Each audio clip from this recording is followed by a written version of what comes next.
How to unblock Vinted account. Hey guys, welcome back to another episode. In this following tutorial, I'm gonna walk you through the steps on how you can unblock from Vinted account. If your Vinted account has been and you believe it was done in error, you can try the following steps in order to overcome the situation. The first thing first, you can contact or reach out Vinted customer service support team through their official website or an app. Explain your situation and provide any relevant details they may need to investigate the issues on.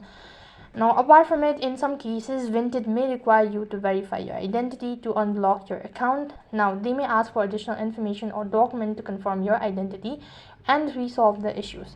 Now, apart from it, you can also review the customer guidelines, or if your account was blocked due to violations of the Vinted's customer community guidelines, review the guidelines to understand what rule may have been violated. Now, make sure to adhere to these guidelines in the future to prevent further account issues as well. Now, apart from it, you can also be patient. Now, resolving account issues may take some time, so to be patient and follow up with the Vinted support. If you haven't heard back after a responsible period, avoid creating multiple accounts or attempting to accumulate the block, as this may further complicate the situation.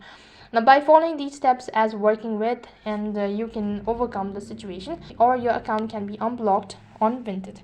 So in this way, you can unblock your Vinted account. That is all for this video. I hope the video was helpful. Make sure to like, share and subscribe to our channel. Thank you for watching. See you in the next video.